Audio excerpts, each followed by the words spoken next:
Buenos días a todos. Los invito a que puedan ir tomando asiento. Bienvenidos al conversatorio de la 14ª exposición anual.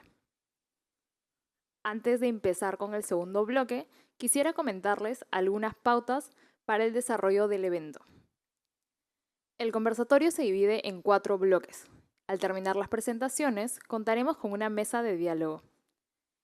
Asimismo, mencionarles que estamos en un evento académico, por lo que agradecemos mantener un lenguaje adecuado y respetuoso en todo momento. Antes de iniciar este segundo bloque, queremos agradecer la presencia de Alexia León y Lucho Marcial, quienes nos acompañarán durante toda la jornada. Continuamos con el segundo bloque, donde los alumnos Keila Arias, Brigitte Tugno, Paolo del Campo y Ana Sofía Alba nos presentarán sus proyectos. Así como también habrá una mesa de diálogo dirigida por Blecker Ruiz. A continuación, invitamos a Keila Arias para que nos comente sobre su proyecto Vivienda Colectiva en Surquillo del nivel 7, taller 1.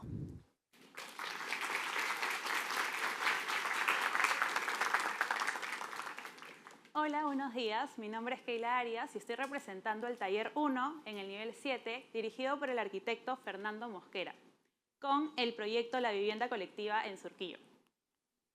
El proyecto se ubica en el distrito de Surquillo, frente a la avenida Angamos Este, entre la Vía Expresa y la avenida República de Panamá. El proyecto es un lote, por ello cuenta con 4 frentes. Entre ellos tenemos por la parte frontal la avenida Angamos Este, en la parte posterior tenemos la calle Domingo Elías y en sus laterales se encuentra entre el Jirón Dante y la calle Manuel Irribaren. Bueno, para realizar el encargo se realizó una visita al lugar en el cual se hizo un registro fotográfico y se realizaron diferentes análisis en base a los cuales se identificaron las problemáticas del distrito, concluyendo así que Surquillo es un distrito con bastante densidad horizontal, con una alta aglomeración de personas y que tiene una escasez tanto de espacios públicos como de áreas verdes. Ahora, teniendo estas problemáticas como base, se llegó al objetivo principal del proyecto, que fue componer el espacio público y la vivienda para así poder revitalizar Surquillo. Entonces, teniendo este encargo de tan grande escala, fue necesario que nosotros aprendamos a resolver en primera instancia la unidad mínima de vivienda. Es por ello que en el taller se trabajó con una metodología en la que se aprendió a resolver lo que es la vivienda colectiva de adentro hacia afuera, es decir, de la unidad al todo. Previo a resolver el encargo del proyecto final, se realizó un ejercicio de laboratorio en el que aprendimos a resolver 3 módulos de vivienda. Teniendo el primero como el módulo pasante, que cuenta con doble orientación, el segundo como el módulo simple, que cuenta con una sola orientación, y por último el módulo en esquina, que cuenta con doble orientación en 90 grados. Cada uno de estos 3 módulos con características diferentes fueron resueltos en base a que la luz ingresa en los primeros 6 metros del módulo de vivienda. Teniendo esta variable en consideración, se distribuyeron los espacios en el interior y se definió la ubicación del núcleo húmedo, que es la mancha azul que podemos ver en la pantalla, representando así a los espacios dentro de la vivienda que no requieren de luz natural de manera indispensable, ¿no? Como lo son la circulación y los servicios. Ya una vez que nosotros aprendimos a resolver la unidad mínima de vivienda, pasamos a desarrollar la torre y la barra dentro del ejercicio previo, ¿no? Empezando con definir la circulación del volumen, y a esta se le fueron agrupando los módulos resueltos en la primera etapa del ciclo. Primero se fueron agrupando los módulos en esquina, después los módulos pasantes, después los módulos de una sola orientación, hasta finalmente lograr armar lo que vendría a ser la torre, ¿no? Este mismo procedimiento se realizó para poder armar la barra, donde finalmente logramos tener 2 edificios que fueron desarrollados mediante una metodología de primero entender la unidad, saber cómo diseñar de tal manera que ésta sea funcional e ir repitiéndola y agrupándola de una forma ordenada y con secuencialidad para finalmente lograr lo que es el desarrollo del proyecto. Y ahora sí, teniendo en claro cómo desarrollar esta unidad mínima de vivienda, se pasó a ver lo que es el proyecto final, que es la vivienda colectiva en Surquillo. Teniendo como base las problemáticas presentadas al inicio de la presentación, tuvieron intenciones y estrategias de diseño. Como primera intención se buscó homogeneizar las alturas. Esto se logró gracias a el retranqueo, donde el edificio retrocede de la avenida para que su escala, que es muy alta, pueda respetar la escala de la ciudad. También se genera un escalonamiento de volúmenes donde se colocan los edificios más altos en la avenida ancha, que es la avenida Angamos Este, y se colocan los volúmenes más bajos en la parte posterior del lote, aterrazándonos a la escala residencial del distrito.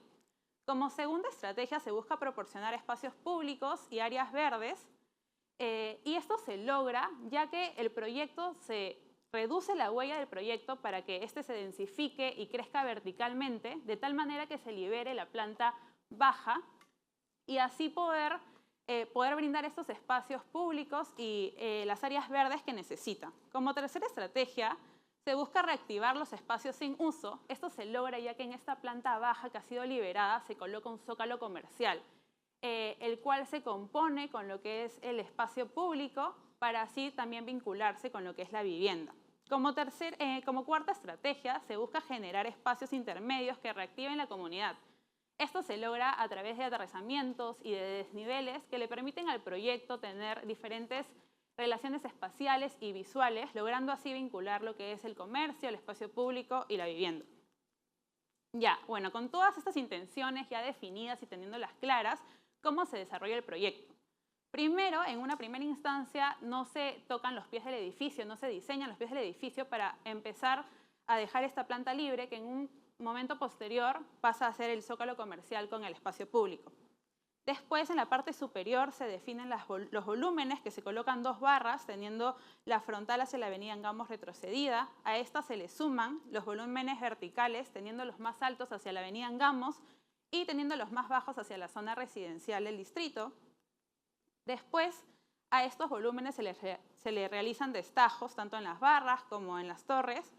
Y es importante aclarar que hasta ahorita no se define la volumetría del proyecto, más bien se definen las intenciones de tener volúmenes verticales y horizontales. Ya una vez con las intenciones claras, se colocan los módulos de vivienda que fueron resueltos en la primera etapa del ciclo.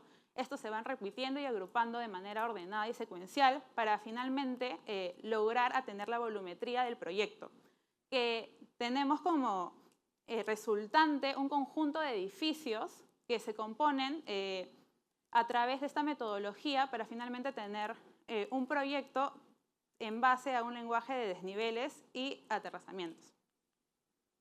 Después, para ver la fachada del proyecto, se trabajó un ejercicio que se llama llenos y vacíos, en el que se basó de una maqueta volumétrica a la que se le fue rompiendo la continuidad del muro para poder definir, o sea, en base a lo que hay en el interior del espacio, se va rompiendo la continuidad, siendo la fachada no solamente una cara del proyecto, sino una expresión de su interior.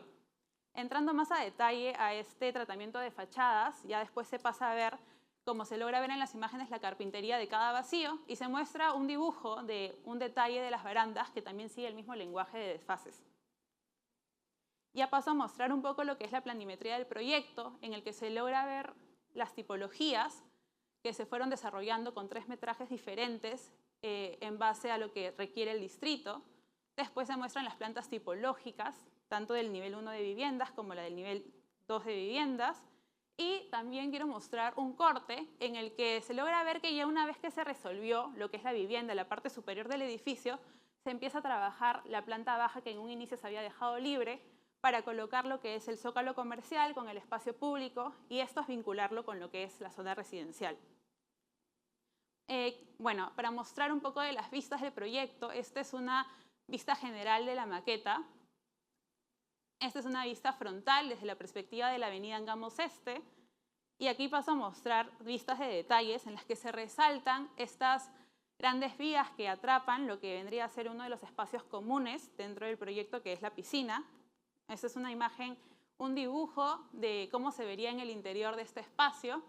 Y ya para ir terminando, quiero mostrar 3 imágenes de tanto el espacio público, la zona residencial y el zócalo comercial, que fueron los 3 usos, los 3 programas que se fueron componiendo en todo el lote para así poder cumplir con el objetivo inicial, que es componer el espacio público y la vivienda para finalmente lograr revitalizar Surquillo.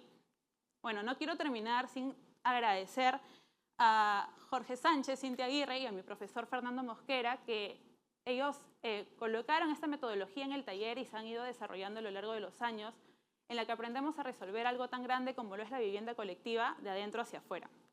Muchas gracias. Muchas gracias, Keila.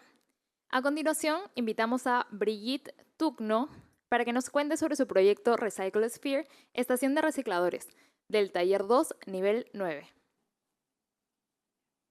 Hola, buenos días a todos los presentes. El día de hoy explicaré mi proyecto realizado en taller 2, nivel 9, dirigido por Pablo Díaz. El primer ejercicio que se relaciona con el proyecto es el verticalito, un ejercicio que se realiza en el taller, donde consistía en diseñar un módulo territorial en la serranía de Punta Hermosa. Este debió ubicarse a partir de los 800 metros de altitud, ocupando 9 kilómetros cuadrados, de los cuales 1 kilómetro se encontraría la zona urbana y los otros 8 espacios vitales para esta zona. Por lo que el grupo propone una grilla habitable, una grilla estructural transparente que permite unificar estos 9 kilómetros, donde su principal función es proveer los servicios vitales como agua y energía a todas las zonas. Y bueno, estas son las zonas propuestas alrededor de la zona habitable y donde el proyecto se encontraría en una de estas. En este caso, en la zona tecnológica, a una cierta distancia de la zona habitable. El encargo del ciclo fue diseñar una estación de recicladores para 18 personas donde puedan trabajar y vivir, pero previo a llegar al proyecto se diseñó un traje y un vehículo para este reciclador. Lo que surgían dudas sobre este usuario, ¿no? ¿Qué es un reciclador? ¿Qué recicla? ¿Qué características tiene? ¿Y qué espacios necesita, ¿no? Cómo saber las características de este usuario, en este caso el reciclador, que determinarán los espacios y la forma del proyecto. Entonces, ¿qué es un reciclador? Es una persona que realiza actividades de recolección selectiva para el reciclaje, en este caso recicla plástico, con la preferencia de que se pueda triturar en partículas para un mejor desplazamiento, además de tener en cuenta del CO2 del entorno y por qué no darle una utilidad.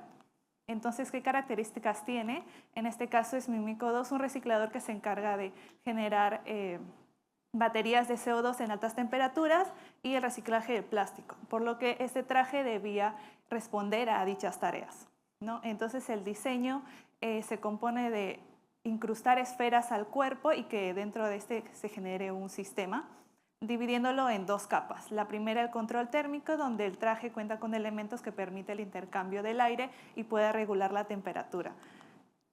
Y como segunda capa, el proceso de plástico, donde más que todo el traje cuenta con un sistema que le permita detectar, recoger, triturar, procesar y almacenar todo este plástico guardándose dentro de la bolsa recicladora. Como se mencionó, este reciclador cuenta con su vehículo, que en este caso más que un medio de transporte es como su compañero, ya que lo acompaña en todo el proceso de recolección de plástico.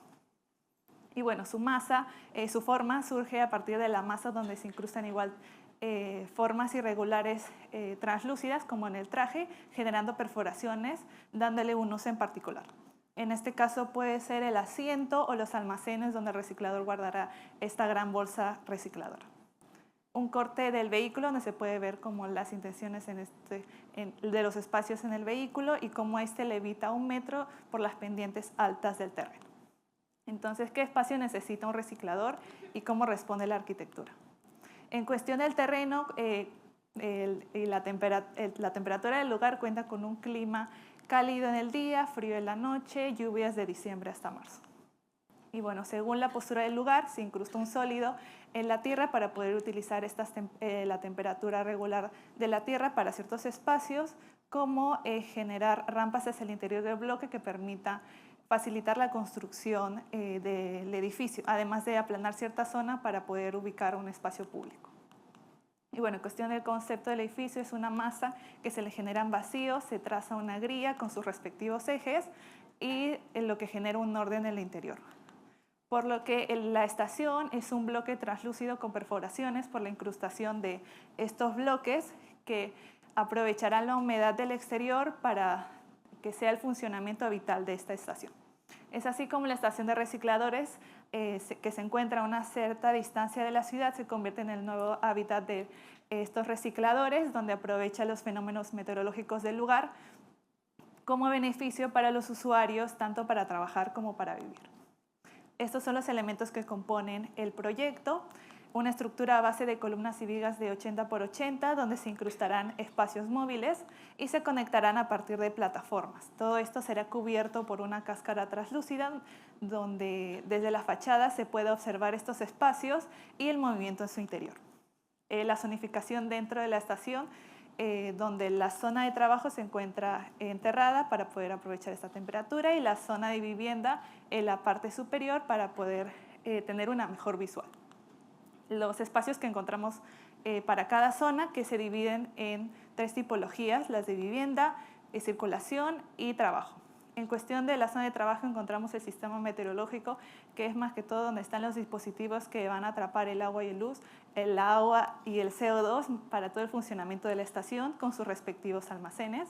Y el sistema operativo, que son los espacios que controlarán todo este sistema meteorológico, además de espacios que ayuden a avanzar a la tecnología del reciclador.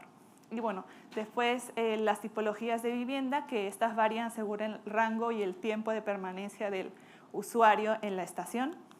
Y circulación, que conecte ambas zonas a partir de ascensores o de una escalera central. Entonces, el proyecto se divide en 4 niveles, del cual inicia en el segundo por el ingreso desde el estacionamiento del reciclador, y este se dirige hacia el ducto de plástico, donde se almacenará todas estas bolsas recicladoras. Y bueno, este ya decide dónde puede dirigirse. Esta sería una vista del recorrido horizontal y un corte. Pasando al primer nivel es donde encontramos igual más espacios de trabajo y ciertos bloques, módulos de vivienda y una conexión directa hacia el espacio público. En el sótano igual más espacios de trabajo con los espacios del sistema meteorológico y sus maquinarias, etcétera, una sala de reuniones y un estacionamiento temporal por si es necesario reunirse con otros ingenieros de otras zonas. Una vista. Y bueno, ya por último el tercer nivel, donde igual encontramos módulos de vivienda y espacios de ocio para el ingeniero, además de un estacionamiento de drones que se conecta visualmente a la azotea. Y bueno, como conclusión, este es un proyecto que almacena y recicla el plástico y que tiene en cuenta los fenómenos meteorológicos del lugar, usándolos como la fuente de energía del proyecto, ¿no? Logrando que este edificio pueda ser autosostenible energéticamente. Igual como el diseño del traje del vehículo y del hábitat terminan teniendo un mismo lenguaje, relacionándose entre sí, ¿no? Lo que nos lleva como que a la afirmación de que la arquitectura se puede relacionar con otras artes, logrando una armonía en todo lo que se diseña, ¿no? Igual como cada proyecto debe tener en cuenta las características y las necesidades del usuario para que éste se adapte a este. Y bueno, también cómo se puede tener en cuenta los fenómenos meteorológicos y darles el mejor provecho para el proyecto. Muchas gracias. Muchas gracias, Brigitte. Y a continuación invitamos a Paolo del Campo para que nos explique sobre su proyecto Centro Cívico Pachacútec del nivel 8, taller 4. Muy bien, muchas gracias. Buenos días, hoy día voy a explicar sobre el Centro Cívico Pachacútec, una propuesta realizada junto al arquitecto Fabio Chompitaz en el taller 4. Para poder entender este proyecto vamos a dividirlo en 2 partes, siendo la primera el master plan y el segundo ya enfocando el análisis en el centro cívico.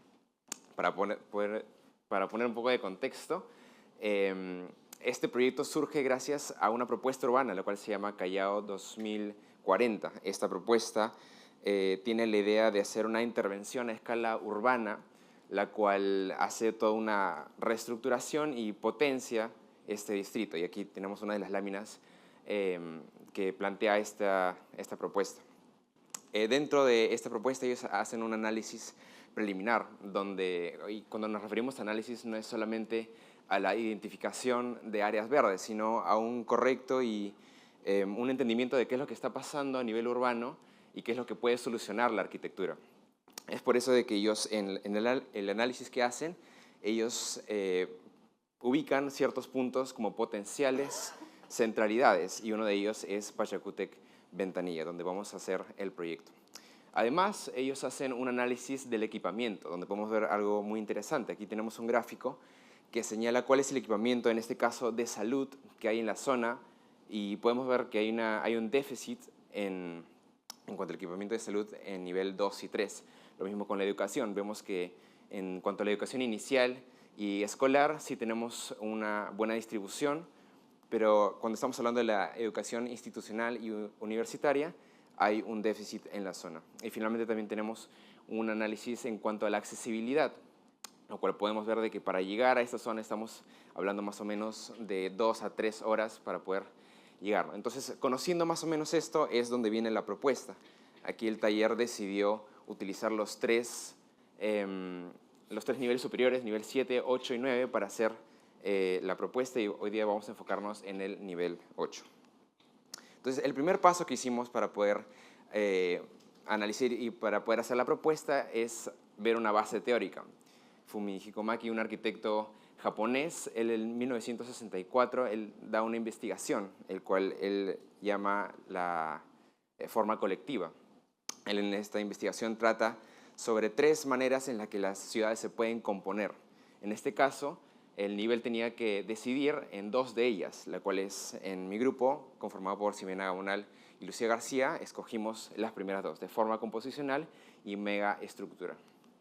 Entonces, el primer análisis que hicimos, la primera parte que ya es un poco más artística y arquitectónica, fue hacer un análisis formal, donde 4 puntos que son de diseño, el punto, la línea, el plano y el volumen, los definimos como ciertos puntos dentro de esta propuesta, ¿no? Aquí tenemos el resultado en planta y en corte de cómo es que de manera conceptual se vería esta propuesta, ¿no? También utilizamos 8 estrategias proyectuales, las cuales estaban relacionadas tanto a la teoría que se vio del arquitecto Maki como lo que pudimos ver en la zona que se podría potenciar. Y es justamente con estos 2 elementos, tanto las estrategias proyectuales como la teoría de Maki, que vamos a hacer unos bocetos preliminares. Aquí lo que queremos hacer es ver qué potenciales se pueden conseguir, no solo en lo que se tiene como la volumetría del área a trabajar, sino qué es lo que puede pasar con el contexto y cómo se puede relacionar la propuesta a él. Entonces, aquí tenemos el programa. Lo que decidimos hacer es dividirlo en 4 puntos. El institucional, decidimos pegarlo al contexto, donde la idea es que se pueda ser mucho más accesible. Ahí también tenemos el metrado. Luego tenemos la residencia, donde tenemos la mayoría del programa. Y lo que decidimos hacer es pegarlo al lado opuesto, por un tema, uno de la escala. Como estamos trabajando casi de 84.000 metros cuadrados, entonces necesitamos que sea una escala mayor. Y una de las estrategias que teníamos es tener un escalonamiento en corte. Por ello pegamos todos estos edificios al lado opuesto. También tenemos comercio y oficinas. Entonces también vamos a utilizar, hay un término que vamos a utilizar a lo largo de esta exposición, que es un dinamizador urbano. Y como su nombre lo explica, la idea es que pueda darle fluidez, darle dinamismo a esta propuesta. Y aquí tenemos 6 elementos importantes, 6 hitos dentro de la propuesta que van a ser utilizados. También hicimos unas tipologías de vivienda, 3 tipologías, y con ellas hicimos una barra, el volumen básico para la vivienda. Y justamente con esta medida que nosotros fuimos armando ya la propuesta con un poco más de exactitud. Aquí tenemos la primera planta, donde podemos ver cómo es que estos volúmenes ya se emplazan en la zona, y podemos ver de que una de las estrategias que tenemos es que tanto en área se pueda plasmar lo menos que se pueda en la planta 1, ¿no? La idea es que uno pueda ver a lo largo de todo el proyecto y que se pueda tener ese sentido de fluidez. Y aquí tenemos un corte elevado de cómo se verían estos volúmenes. También, como nivel, nosotros escogimos trabajar 3 áreas verdes, las cuales eran de estar, de contemplación y de sombra, las cuales todas ellas responden a una lógica en base al contexto y en base a lo que está pasando en la propia propuesta. Aquí tenemos las 3, la de sombra, la de estar y la de contemplación. Y aquí tenemos algunos cortes donde se pueden ver expresados estas estrategias proyectuales que se hicieron, tanto el escalonamiento como el resto de las 8 estrategias. Y aquí tenemos algunas vistas de cómo se vería esta propuesta a nivel peatonal y finalmente una maqueta, la cual nos ayudó a poder comprender esta propuesta de mejor manera. Y es aquí donde nos vamos a centrar, en la parte central de la propuesta, porque ahora vamos a pasar a la fase 2, que es el centro cívico en sí. Como ya les mencioné, vamos a centrarnos en esta área, la cual vamos a analizar más a detalle. Y la estrategia que se utilizó es utilizar una grilla. Ahora, esta grilla no solo se va a trabajar a nivel bidimensional, sino vamos a ver más adelante que también lo hace de manera tridimensional, como un volumen. Entonces, lo que se hace es utilizar esta grilla y empezar a hacer esta descomposición de qué es lo que puede ser lleno, vacío, qué es lo que va a ser recorrido, qué va a ser área verde, y es justamente lo que tenemos en este gráfico, ¿no? Aquí tenemos todo el plano del piso, y aquí justo lo que le mencionaba, donde el tratamiento no solo es a nivel bidimensional, sino como volúmenes. Y esto ya nos dio la huella de los edificios. Entonces, nuevamente se hicieron unos bocetos preliminares de cómo puede ser esta estrategia, este edificio, y vimos qué oportunidades se pueden tomar con este volumen. Entonces, aquí tenemos la primera planta, donde vemos aquí cómo es que se distribuye este centro cívico, y nuevamente vemos cómo es que esta grilla se utiliza, y aquí tenemos en el lado derecho el programa que se tiene, ¿no? Ahora, el tema de la grilla es algo que vamos a verlo en todas las plantas. Aquí tenemos la planta 2, y algo interesante que van a ver es que se tiene una franja roja, lo cual acompaña todo el proyecto. Y es una idea que vamos a explicar un poco más adelante. Aquí tenemos las 5 plantas, y aquí tenemos 2 análisis en forma de isometría. El primero es, vamos a volver a la parte inicial del proyecto, donde hicimos un análisis formal del punto, línea, plano y volumen, y vamos a plasmarlos ahora en el proyecto. Además, también tenemos cómo es que uno atravesaría el proyecto. Una de las ideas que estuvo inicialmente es que uno pueda atravesar el edificio sin alterar el programa. Por lo que aquí podemos ver de que la idea es que uno pueda, junto con esta franja roja, atravesar el edificio, pasarse de un edificio a otro, estar en el espacio público y seguir continuamente en toda la propuesta del master plan sin necesidad de alterar la propuesta, ¿no? Y aquí tenemos algunos cortes donde señalamos algunas relaciones espaciales que están señaladas aquí en la parte de abajo. Y también hicimos un corte escantillón donde ahí está indicado dónde estamos enfocados, y vimos 2 detalles, tanto de la mampara con la vía como la baranda y la losa, y otros detalles más. Y aquí tenemos los volúmenes ya en maqueta. Tenemos algunas fotos de cómo es que esto se vio ya en físico, que nos ayudó a poder entender mejor cómo es que este proyecto iba a funcionar. Y luego volvemos a lo que se planteó al inicio de este master plan, donde tenemos los 3 elementos, la sede universitaria, el centro cívico y el centro artístico, los 3 elementos que se identificaron para los 3 integrantes del grupo. Y tenemos aquí la propuesta ya volumétrica de cómo es que sería este proyecto. Finalmente, aquí tenemos una isometría general, la cual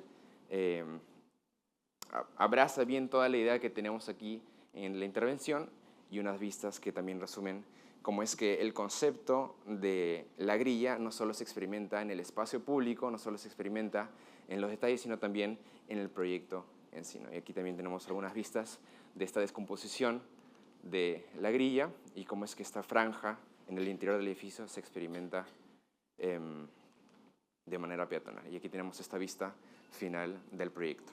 Muchas gracias.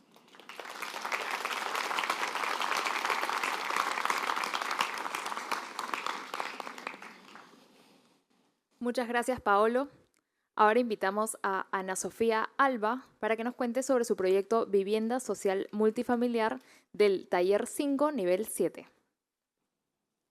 Hola, ¿qué tal? Mi nombre es Ana Sofía y represento el Taller 5 dirigido por el arquitecto José Palacios, y presentaré mi proyecto de nivel 7, Vivienda Social Multifamiliar, dirigido por Daniel Yep. Bueno, como taller se nos encargó trabajar en el distrito de Cercado de Lima y en nuestro nivel, para ser más específicos, en la calle Pedro Dávalos, a los alrededores del Cine Tauro, en un terreno de manera más específica de 7.000 metros cuadrados. Previo al proyecto realizamos algunos ejercicios que buscaban familiarizarnos con las condiciones que informan la forma de vivienda multifamiliar, por lo cual analizamos de manera gráfica algunas normas del Reglamento Nacional de Edificaciones e hicimos un análisis tipológico de viviendas sin contexto alguno. Estas tipologías fueron entre 42 y 84 metros cuadrados, con 2 dormitorios y 3 dormitorios de manera respectiva, y tenían la condición de que solo podían ventilar de manera en esquina o de manera paralela. También lo hicimos de una forma un poco más alargada, pero con las mismas condiciones. Cabe resaltar también que toda esta etapa de inicio a fin, planos y maquetas, fueron realizados a mano, lo cual yo considero que me ayudó muchísimo a entender mi proyecto y poder ir solucionando cualquier problema que iba surgiendo en todo el proceso del diseño, así como hacerlo de una manera mucho más eficiente y veloz. También con esta parte del proyecto me di cuenta que el diseño a mano fue una herramienta súper importante que me ayudó en todo el proceso de mi diseño del encargo final, ya que considero que a veces las palabras no son suficientes para expresar todas las ideas que podemos tener en nuestra cabeza, por lo que a veces es necesario agarrar un papel y dibujar, ya que al igual que la mente, el papel no tiene límites. Por eso me gustaría compartir con ustedes esta frase de Le Corbusier que dice: prefiero dibujar antes que hablar, dibujar es más rápido y deja menos espacio a las mentiras, y representa mucho lo que estoy tratando de decirles.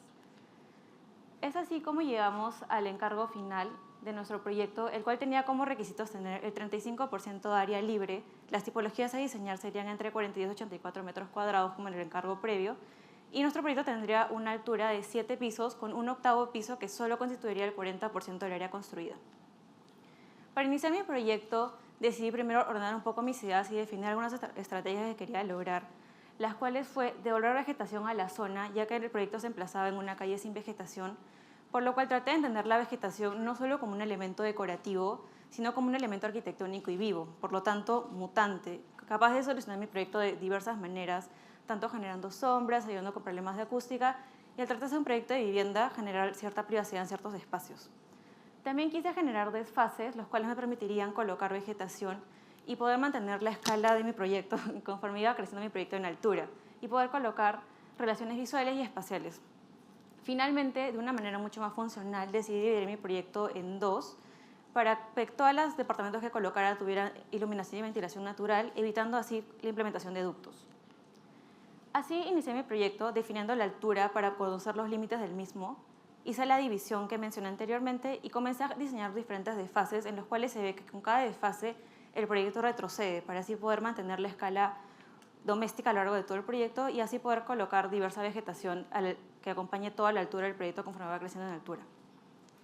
Finalmente también decidí crecer mi proyecto 1 metro, generando un gran zócalo para que se pueda contextualizar mejor con el contexto de la zona, ya que al ubicarnos en el centro de Lima se encuentra de vecinos la tipología de casona antigua que tiene también este zócalo. Asimismo, este zócalo me permitió generar una diferencia entre el interior público de mi proyecto y la calle, así como generar privacidad a los departamentos que podían ubicarse en la fachada y en el primer nivel. Es así como queda mi proyecto en Master Plan, y esta es la planta típica, la cual se ve cómo el espacio público va acompañando todo el recorrido del proyecto y va subiendo algunas partes del proyecto, generando espacios comunes para los usuarios para que puedan utilizarlos en conjunto y generar ese sentido de comunidad en la vivienda social. Asimismo, se puede ver los departamentos en esas 3 tipologías que utilicé mayormente, de 2 dormitorios, 3 dormitorios y el dúplex acá a la derecha, las cuales cuentan con una iluminación y ventilación buena, así como una distribución del espacio de manera muy eficiente, minimizando al máximo el espacio recorrido. Este es un corte de mi proyecto representativo en el cual se puede observar cómo la vegetación va acompañando todo el recorrido del proyecto de manera vertical, acompañando las terrazas para así generar espacios mucho más amenos para los usuarios. Este es un corte isométrico con el cual busqué representar de una manera mucho más dinámica cómo se da la vida dentro del proyecto, con los usuarios haciendo uso del espacio público del edificio, tanto como en los departamentos, de una manera súper cómoda y eficiente. Es así como queda mi proyecto final, con los desfases, las jardineras altas para colocar vegetación de diferentes alturas y vegetación baja también con forma de baranda y protección. Y esa es la maqueta final de mi proyecto, la cual me gustaría destacar que también fue hecha a mano, que me permitió entender mucho las dimensiones de mi proyecto, cómo funcionaba y explotar al máximo su potencial. con este proyecto busqué no solo solucionar un problema de demanda de vivienda o generar la mayor cantidad de tipologías posible dentro del mismo, sino generar una solución eficiente para los usuarios para que puedan desarrollar de una manera eficiente la vida doméstica y cotidiana de la casa de una manera súper cómoda y eficiente, sin tener que vivir en una vivienda apretada con las medidas mínimas y exactitas para poder vivir, sino de una manera mucho más cómoda y que puedan disfrutar del espacio y la arquitectura del lugar. Gracias. Muchas gracias, Ana Sofía. Y ahora invitamos al frente al profesor Bleque Ruiz, quien estará a cargo de la mesa de diálogo.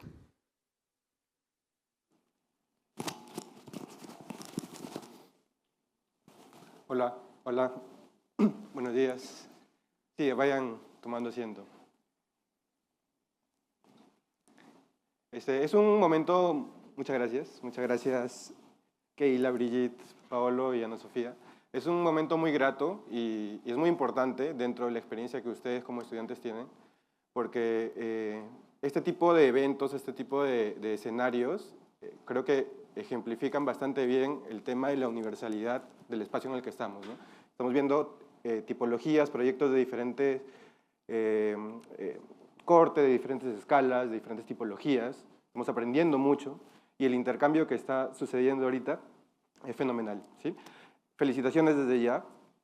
Sus proyectos están muy buenos, muy chéveres. Y antes de comenzar con las preguntas, en realidad, o de repente el intercambio, porque eso va a ser una conversación, ¿no? Procuremos que sea así. Vamos a ir desde lo muy particular de cada proyecto hacia lo general, ¿ok? Entonces, rescatando y entendiendo los logros que ya tienen de cada proyecto, quería empezar con Keila, por ejemplo. Fenomenal tu proyecto de vivienda, ¿no? Partiendo de este entendimiento de la unidad que va a comenzar a armar el todo, esta célula tipológica que comienza a armar el todo. Me llamó mucho la atención, por ejemplo, cómo esto, como estructura metodológica, como proceso de diseño, va a comenzar a configurar espacios intermedios, ¿no? Espacios colectivos. Y justo sobre eso te quería preguntar. Viendo tus plantas, están bastante bien armadas y todo esto, pero me imagino que, obviamente, como en todo proceso de diseño, hay ciertas dificultades. Y tal vez por ahí la dificultad tuvo que ver, en el caso de Keila, no sé, me imagino, a ver, nos confirmarás, con la configuración de los espacios colectivos, porque hay un tema de resolver una tipología y es un tema también de resolver el espacio colectivo que va a estar justo en el intersticio, ¿no? Tú lo mencionabas como espacios intermedios. Entonces, mencionaste también la continuidad del muro, donde a veces continúa o a veces desaparece.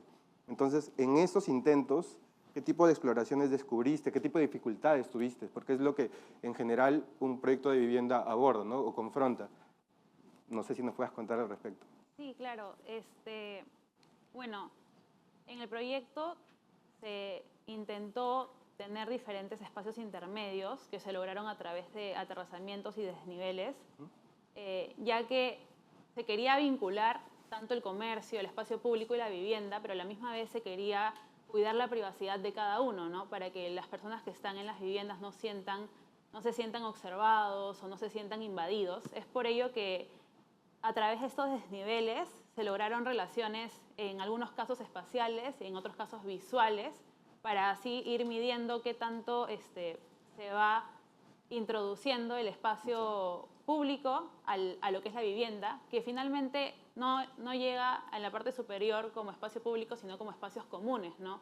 Vemos cómo las terrazas de la zona residencial se vinculan con el espacio público, sin embargo siguen guardando su privacidad.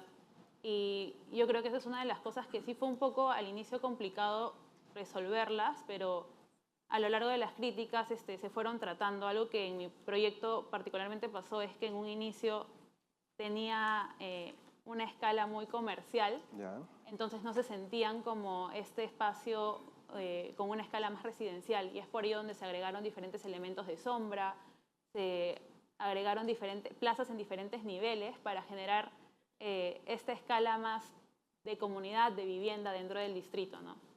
Sí, me imagino que ha sido como que un tira y afloja, ir calibrando. De repente, en un primer momento, mucha área de comercio, entonces como que se fue reduciendo y se fue llegando. Interesante, gracias, Keila. Vamos con Brigitte. este tema de ir explorando de una manera no convencional llama mucho la atención porque llegas a la arquitectura mediante el diseño de cosas a los que generalmente en los talleres no estamos acostumbrados, ¿no? El tema de la vestimenta, el tema de un vehículo. De hecho, que te ha generado muchas retroalimentaciones, de hecho, de todas maneras, porque no es que sea normal, ¿no? Diseñar como que un vestido, obviamente para una función específica. Y quisiera que compartas de repente con nosotros qué tipo de aprendizaje o con qué te quedas, porque seguramente al diseñar esta vestimenta que es muy específica, comenzaste a hacer descubrimientos, obviamente del usuario, y de repente recabaste o recogiste estos aprendizajes para replicarlos en el vehículo, y luego en la arquitectura que puede haber aterrizado como forma. Y luego, lo que incluso me llamó también mucho la atención es cómo se piensa en esta condicionante de estar en un contexto para proveer agua y energía, porque la arquitectura tiene que tener una relación muy íntima con las ingenierías y con todos esos procesos que están planteando ustedes dentro del reto del taller. Entonces, ¿con qué te quedas en ese proceso de ir pasando de las escalas, ¿no? La escala humana en la vestimenta, luego al vehículo y luego finalmente en la arquitectura?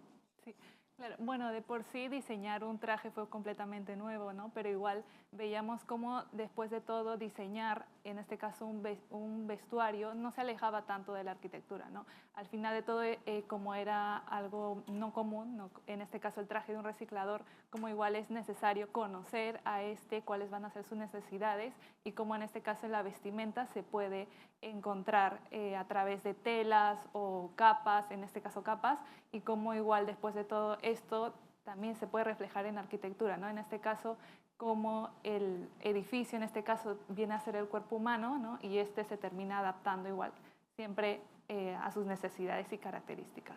Y bueno, de por sí, desde el inicio, ¿no? Como que tuve una idea, tenía la idea de que fuera como algo translúcido, ¿no? Que permita mostrar como que lo que pasaba en el interior, tanto como en el vestuario, y que esto igual se pueda reflejar en el vehículo, ¿no? Como igual siempre repitiendo las capas, ¿no? Tanto en el vestuario, el vehículo y arquitectura. Entonces, seguro has hecho descubrimientos muy, muy interesantes, no solamente con lo que mostraba, sino en el proceso. Claro. En el caso de... Muchas gracias. Paolo, tu proyecto ejemplifica muy bien el tema de ir abordando escala tras escala, vas de una escala macro. Hablas de implícitamente o tal vez incluso hasta explícitamente el tema de la permeabilidad de la ciudad o la permeabilidad del espacio público que debería darse en la ciudad. Y cómo estas intenciones, estas estrategias que parten de lo macro, poco a poco van abordando la escala arquitectónica. Entonces, dentro de las estrategias que presentas, cuando ya llegas a la escala arquitectónica, aparece el tema de la modulación. Es como tu aliado, ¿cierto? Es como dentro de tus estrategias, es como el escenario con el que vas a trabajar. Es un aliado, pero seguramente encontraste por ahí algún reto, alguna dificultad tratando de hacer calzar cosas, de repente temas funcionales, de repente hasta cierto punto, en este enfoque muy metabolista, ¿no? de Fujimi Komaki, ¿no? de tratar de replicar dimensiones. Encontraste ahí limitaciones, ¿no? Entonces, en ese proceso, aparte de los aciertos que comentaste, ¿qué encontraste como dificultad y cómo lo superaste, ¿no? Sí, bueno, el trabajo de la grilla en sí fue un proceso cambiante, justamente por ese motivo, al tratar de trabajar con una grilla y ver de que la mayoría de elementos no funcionaban con esa grilla. Fue un tema de ajuste, de ir viendo qué elemento básico, es decir, el módulo de la grilla iba a ser el más adecuado para resolver la mayoría de problemas, ¿no? Tanto como la circulación, como la estructura del edificio, como cómo es que uno va experimentando y va descubriendo este edificio, ¿no? Entonces, fue más que nada un proceso de ver qué grilla se acomoda más, tanto en escala arquitectónica del proyecto como en escala urbana, ¿no? Y eso ayudó a que el proyecto pueda seguir adelante. Muy bien, muy bien. Seguro aprendiste muchas cosas modulando y resolviendo ese módulo, ¿no? En el caso de Ana Sofía, gracias, Paolo. En el caso de Ana Sofía, en esta metodología, ¿no? De ir como que componiendo la tipología y resolverla como tan bien lo has hecho y como lo has mostrado, siempre seguramente existe este paso para llevarlo al edificio y de repente darse cuenta de que todo funcionaba como unidad, pero luego cuando comienzo a ensamblar las cosas, por ahí aparecen problemas. ¿Qué tipo de problemas, a qué tipo de problemas te enfrentaste? Porque seguramente después de eso habría que haber pensado justo en lo que comentaba ahorita con Keila, ¿no? En los espacios comunes, en los espacios colectivos, en temas funcionales, estructurales. ¿Con qué te quedas de ese aprendizaje y qué dificultades sorteaste y pudiste superar, ¿no? Creo que mi principal dificultad fue adaptar esas tipologías a mi forma y a la forma que yo quería llegar con mi proyecto, con los desfases, con las dobles alturas, pero ya el hecho de haberlo previamente analizado, realizado, diseñado la tipología de una manera tan meticulosa, creo que me ayudó muchísimo a entender cómo es que funcionaban todas estas coreografías que conforman la vivienda, mobiliario, iluminación, ventilación, y eso hizo que se me hiciera muchísimo más fácil entender mi proyecto, por lo que yo considero que así como dificultades como tal tan complicadas no tuve, sino pude cerrar mi proyecto de una manera mucho más fluida y siempre tratando obviamente de minimizar el espacio de recorrido para poder brindar esos metros a otros espacios como dormitorios o áreas comunes de la vivienda para que fuera mucho más ameno para el usuario que hubiera habitado ese departamento, ¿no? Interesante. Entonces fue muy, digamos, como un facilitador el tema de resolver esta célula de vivienda. Okay, y quería terminar mi intervención haciendo una pregunta en general con respecto al usuario. Tenemos 4 escenarios distintos, o sea, digamos, usuarios que también son muy particulares. En el caso de Keila, por ejemplo, ¿no? El usuario de Surquillo no es igual el mismo usuario que tienes ahí nomás en Miraflores, que es súper distinto al usuario que de repente lo tiene como en vivienda Ana Sofía, porque estás en el centro de Lima, que es el centro de Lima, pero no es el centro histórico de Lima, pero está también cerca a Breña, entonces está en una dinámica muy particular. En el caso de Brigitte, que es ya muy específico, ¿no? El reciclador en sí. Y el reciclador no como tal, sino como en su condición no existente, sino en lo que podría ser como reciclador en el futuro también. Y finalmente, el usuario con el que está lidiando Paolo en su propuesta, ¿no? Porque estás hablando del usuario de Pachacútec, que seguramente, a diferencia de muchos otros distritos, tiene más limitaciones, tiene incluso hasta escasez de recursos. ¿Cómo fueron abordando ese tema del usuario a lo largo del proceso de diseño?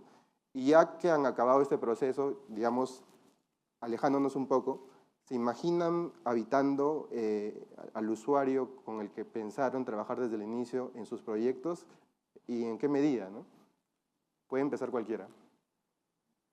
Bueno, en mi caso se tuvo que estudiar desde un inicio al usuario, ¿no? Entonces, igual cómo definir qué características tiene, qué es lo que va a hacer, y siempre se ha trabajado de la mano al usuario, ¿no? Que es como el que va a vestir, va a usar y va a habitar en el proyecto.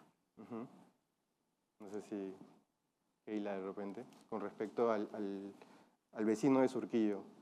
Sí, o sea, nosotros para poder entender a detalle al usuario fue importante que realicemos el estudio del lugar porque al fin y al cabo es el distrito donde habita. Y bueno, se identificaron diferentes problemáticas como ya las había mencionado, que no tienen espacios de recreación, no tienen áreas verdes y bueno, los usos que se brindan se encuentran sin uso. Entonces, se vio necesario reducir la huella del proyecto para que éste se densifique verticalmente y así se brinden tanto áreas comunes en la misma vivienda como espacios públicos en el lote, ¿no? Logrando que esta manzana llegue a ser como una unidad de ciudad que contenga todas las necesidades básicas del usuario para poder satisfacer cada una de sus necesidades. Ana Sofía, de repente. Bueno, nosotros antes de iniciar el proyecto fuimos a hacer un levantamiento de la zona que íbamos a estudiar a lo largo del ciclo y eso nos permitió conocer muchísimo al usuario, ver qué tipos de personas paraban por ahí o qué actividades realizaban y yo me di cuenta muchísimo que habitaban muchas personas que se reunían a las afueras de sus viviendas a conversar con los vecinos, a hacer como vida social. Por lo que es algo que yo quise devolver en mi proyecto a la zona, ya que como cerca ahí no había muchos espacios públicos para los residentes, quise implementar eso en mi proyecto para que los vecinos pudieran utilizarlo y los mismos residentes del edificio, perdón, puedan estar ahí generando este sentido de comunidad mucho más grande con todos los usuarios tanto de la zona como del mismo edificio que diseñé.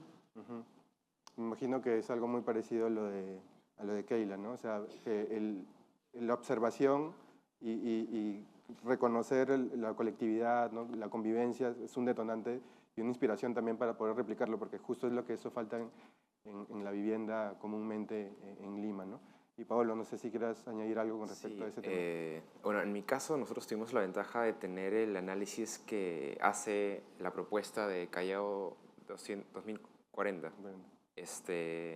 Ellos en este análisis hacen una explicación bastante detallada de cuál es el tipo de usuario que se tiene, cuáles son los problemas que hay en la zona y qué probabilidades y qué posibilidades hay de que se pueda generar algo que ayude, ¿no?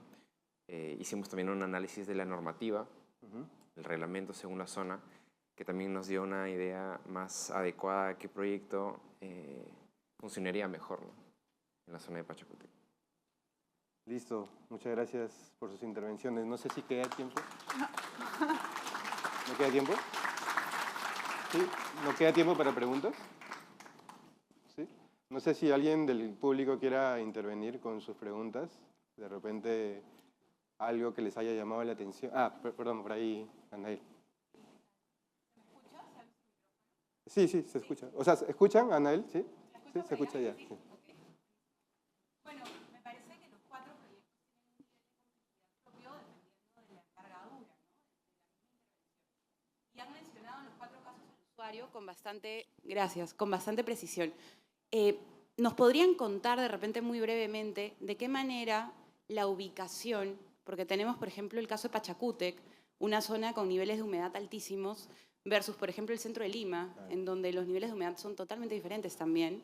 ¿De qué manera es que la ubicación del proyecto en cada caso ayudó a determinar la orientación de los volúmenes, la captación de la luz natural y la selección de los materiales también, ¿no? Sé que a nivel de taller tal vez estas son más propuestas todavía un poco esquemáticas, pero cuéntenos un poquito de qué manera también el emplazamiento propio de sus edificios estuvo condicionado por la ubicación, ¿no? Muchas gracias. Bueno, creo que mi proyecto, al ubicarse en el centro de Lima, bueno, la zona donde estuvo mi proyecto, como mencioné, no contaba con vegetación, y entonces justo cuando nos tocó ir a verlo, era verano, entonces creo que todos en el taller nos costó muchísimo hacer esa visita, y fue una de las razones por las cuales yo quise implementar la vegetación para poder devolver esta sombra o un poco más de ventilación al proyecto y hacer que sea un espacio con mucho más confort para el usuario. Y bueno, creo que esa fue mi principal solución ante ese problema. Bueno, en mi caso, no tuvimos la oportunidad de poder ir al lugar, lamentablemente, pero sí hicimos un análisis con las imágenes que teníamos. Hicimos un pequeño levantamiento, solo con un levantamiento fotográfico. Y lo que pudimos ver en la zona sí influenció, quizá de manera no tan protagonista. Sin embargo, algo que sí influenció es en la manera en la que sí se distribuían los elementos, los volúmenes en la zona, ¿no? Algo que también tuvimos en consideración era cómo es que estos volúmenes iban a interactuar con el asolamiento, lo cual fue parte de la investigación. Y sí, en sí, sí hubo un análisis, quizá puedo ser un poco más exhaustivo en esa parte, pero sí lo hubo. Bueno, en mi caso, que estaba en la serranía de Punta Hermosa, no hay como vida como tal, ya que todo es tierra, ¿no? Entonces lo que por sí se buscaba y la estrategia de por qué ahí es como que igual querer revitalizar esta zona, ¿no? Entonces, ¿qué es lo que hay para poder lograr esto? En este caso hay como lluvias durante una cierta temporada, por lo que igual desde la propuesta inicial se buscaba poder captar el agua, ¿no? Ya que igual el agua es lo que terminaría generando vida, ¿no? Entonces, por eso igual como que la estación quería aprovechar esto a una escala más pequeña y poder generar vida y que en este caso el usuario pueda habitar en esto. Bueno, y finalmente en mi caso, En cuanto trabajamos el tratamiento de fachadas, justo yo hablaba de la descontinuidad del muro, que se basaba en la distribución de los espacios. Al colocar cada espacio se tuvo en cuenta los puntos cardinales, teniendo en cuenta que, por ejemplo, en la fachada este, que ingresa la luz solar, que con los rayos ultravioleta, que al final se priorizó tener, por ejemplo, la cocina ahí, ya que estos rayos del sol son los que limpian los gérmenes en la mañana. Y, por ejemplo, en la fachada oeste, tener un tratamiento de fachadas más meticuloso, ya que los rayos del sol, como justo nos mencionaban en el taller, eran peligrosos porque son los rayos que al final al cabo producen enfermedades como es el cáncer, ¿no? Y bueno, así en cada fachada, por ejemplo en la sur se colocaron bastantes persianas, aleros horizontales y verticales para poder cuidarnos de este ingreso del viento, ¿no? Y más teniendo como un resumen, cada fachada era como una expresión de cómo se iba comportando también la orientación. ¿Estamos bien de tiempo? Sí, estamos bien de tiempo. No sé si por ahí hay alguna consulta adicional. Sí, parece que no hay. Yo creo que ahí quedamos. Muchas gracias. Felicitaciones nuevamente. Ha sido un gusto conversar con ustedes. Vamos, ¿no? Muchas gracias, Blecker, y a todos los expositores, por favor, los invito a sentarse. La foto grupal será al final. Entonces continuamos con la segunda etapa del segundo bloque.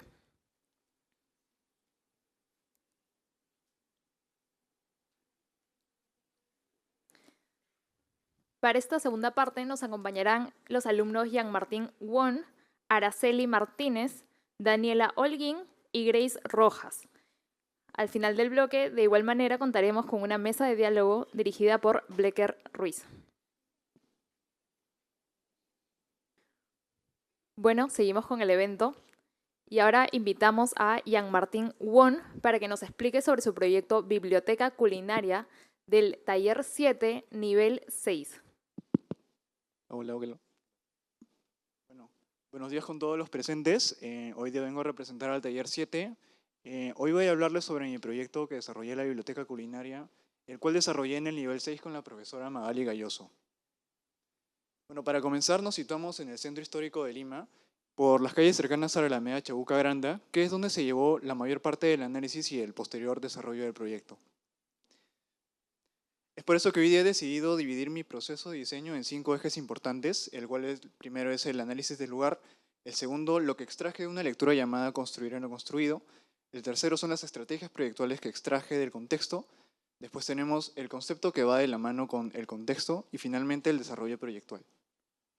Bueno, para comenzar, desde el ejercicio vertical tuvimos que hacer un análisis de algunos edificios del centro histórico, un poco para familiarizarnos con estas composiciones y proporciones que tenían en sus fachadas. Luego de ello tuvimos que hacer un levantamiento grupal de, en este caso, el convento de Santo Domingo, que personalmente quise mostrarles hoy día ya que rescató 2 experiencias que considero importantes. La primera es la de descubrir este jardín interior lleno de arcos dentro del convento y la segunda es la de este remate hacia la gran cúpula, que son 2 conceptos que más adelante reinterpretaría para el desarrollo de mi proyecto. Luego de ello tenemos el análisis de algunas fachadas un poco más cercanas a la zona de intervención, en donde identifiqué 3 partes que componían estas fachadas, a las cuales llamaremos base, cuerpo y remate. Y es en base a estos 3 criterios de lenguaje que se podrían resultar en diversos tipos de diseño de fachadas, siempre respetando estos lineamientos de diseño de cada zona, ¿no? Y generando siempre este volumen compacto de prominente horizontalidad. Es por ello que ya pasando a la lectura de Construir en lo construido de Francisco de Gracia, en donde se mostraban diversas maneras de enfrentar el contexto y un poco complementando lo analizado previamente, se mostraba cómo era enfrentar a un contexto, pero no cualquier contexto, sino uno de alto valor histórico. Es por eso que elegí este referente de James Simons Gallery, que es de David Chipperfield, ya que contaba con este requisito de un edificio histórico. Y es que se veía cómo es que las fachadas de este proyecto terminaban alineándose con las alturas de los edificios cercanos que habían en la zona, haciendo que el proyecto funcionara como una especie de cinta que completaba el lenguaje de su contexto. Es por ello que después de esto, comenzando con las estrategias proyectuales, comencé a hacer unos bocetos de intención sobre cómo quería que las personas reaccionaran a estos relieves y estos bordes permeables, un poco para saber a qué escala debían diseñarse y en qué escala debían ser disfrutables para el usuario. Es por eso que ya aterrizando estas ideas en el terreno que se nos fue dado, comencé a dividir por 6 tipos de operaciones volumétricas que me darían más o menos la idea de qué forma tendría el proyecto al final. Es por eso que comenzando tenemos esta circulación central, que lo hice de esta manera ya que podría compensar la gran longitud que tenía el terreno que se nos fue dado. El segundo son estos 2 bloques de iluminación que me permitiría diferenciar 2 tipos de áreas dentro del proyecto. Después tenemos el aprovechamiento de la orientación del terreno para generar estas terrazas que aprovechan la dirección de los vientos para ventilar los espacios superiores. Después tenemos el retranqueo del primer piso en el volumen para generar esta permeabilidad. Después tenemos el alineamiento de las fachadas laterales con los edificios vecinos y finalmente la creación de esos aleros que por un lado podrían servir para proteger del sol como para representar esta composición de los edificios cercanos. Terminando finalmente en esta primera forma que busca ser parte del paisaje y toma en cuenta estos arcos debajo de la Alameda Chabuca Granda para completar su composición. Teniendo así esta primera fachada un poco más pulida, en la que toma elementos de los edificios cercanos, como lo son los aleros, los grandes vanos verticales, además de la prominente horizontalidad, y además quise que el lenguaje más fuerte de esta fachada se vea influenciado por los arcos que están bajo la Alameda Chabuca Granda, ya que es parte también del paisaje, y quería que fuera reconocible hacia el otro lado del río Rímac, ya que quería que el vínculo formal fuera mucho más fuerte. Luego de ello tenemos las fachadas laterales que se alinean, cómo es que es la base y el cuerpo de remate de estas fachadas se alinean con las alturas de los edificios vecinos que tiene al lado. Luego de ello, un poco terminando las estrategias proyectuales, tenemos cómo es que hice unas simulaciones para saber qué partes del edificio eran las que se calentaban mucho más en esta época de verano, teniendo así los pisos segundo y tercero, y aprovechando que yo no me apegué demasiado a los edificios vecinos, tuve la oportunidad de crear una cuarta fachada posterior que por medio de estas celosías y estas terrazas me permitiría aprovechar la dirección de los vientos para ventilar los espacios superiores. Es así que antes de pasar al desarrollo del proyecto en sí, quería hablarles sobre el concepto que le di a la biblioteca, ya que no solamente quería que el proyecto se limitara al programa, quería que fuera más que su programa. Así que si recuerdan esta idea del remate hacia esta cúpula, este elemento formal que es la cúpula, quise reinterpretar esta forma para vincular al usuario con lo que sería el valor histórico del contexto. Por eso junto a esta idea de las actividades culinarias que se desarrollan en la Alameda Chabuca Granda, quise dotar de espacios a esta biblioteca que no solamente expongan nuestra gastronomía, sino también que la enseñen y que difundan su práctica, tanto para turistas como para estudiantes. Luego de ello comencé a hacer una pequeña significación para saber más o menos dónde debía estar ubicado este espacio remate. Y es que como la primera planta es la que tiene más contacto con el exterior, quise que este espacio remate sea de una gran altura y que tenga una luz prominente como lo es la cúpula. Es por ello que, siguiendo un poco esta idea del concepto de la cúpula, quise diseñar este jardín superior que tendría como una gran altura y una gran luz, que sería como el espacio jerárquico del proyecto. Luego de ello tenemos esta primera planta ya más pulida, y es que se puede ver los jardines interiores que se inspiran en esta idea de descubrir este jardín que les conté previamente, en donde crea estos espacios de lectura un poco más relacionados a los sofás, que crean estos espacios más frescos y más relacionados a la vegetación. En esa segunda planta podemos ver la relación que tienen un poco más con los turistas y las familias, en donde se tienen los espacios de lectura un poco más alejados y los espacios de talleres de cultivo que aprovechan este vacío del jardín central para generar esta vegetación que va subiendo al segundo piso y a la primera planta. Luego de ello tenemos los espacios administrativos que se alejan un poco más, pero sin perder esta idea conceptual de tener talleres de cultivo, ya que aquí tenemos el espacio de la cocina culinaria, el taller de cocina culinaria, y también tenemos estas terrazas que funcionan como espacios de escape del estrés para los oficinistas. Finalmente tenemos esta axonometría en donde se puede ver la relación que tiene este taller de cocina culinaria con los talleres de cultivo. Y es que los conecta como una escalera curva, que no es una escalera en sí, sino es como una experiencia, ya que quería que al poder subir esta escalera pudieras sentir la vegetación de las especias y poder tocarlas, haciendo así el concepto algo palpable. Aquí podemos ver las circulaciones centrales, que es la que te lleva del primer piso al segundo piso, y las escaleras de emergencia que están ubicadas en la parte central del proyecto, ya que me permitiría así que hubiera una mayor conexión y que todos pudieran acceder a estos niveles superiores. En esta vista podemos ver la foto de la maqueta y cómo es que desde el espacio de la Alameda Chubuca Granda te conecta por medio de un camino guiado hacia la entrada de la biblioteca y cómo es que también las curvas de nivel te llevan a este espacio de la entrada de la biblioteca. En este corte podemos ver también cómo es que los espacios de jardines no solamente crean estos espacios de lectura, sino también que regulan la temperatura y generan ventilación en el proyecto. En esta vista podemos ver también las terrazas y cómo es que terminan creando estos espacios un poco más privados, que están más alejados de la zona de concentración, que es el proyecto.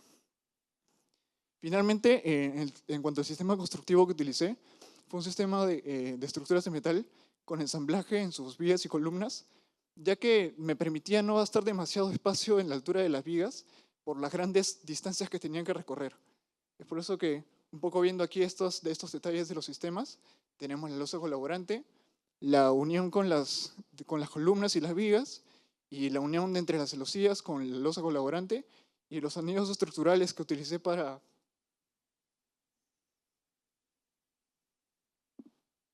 Bueno, y un poco para terminar esta presentación, quería mencionar como reflexión que este proyecto siempre fueron de la mano estas tres capas de diseño, que son la envolvente, la compartimentación y la estructura.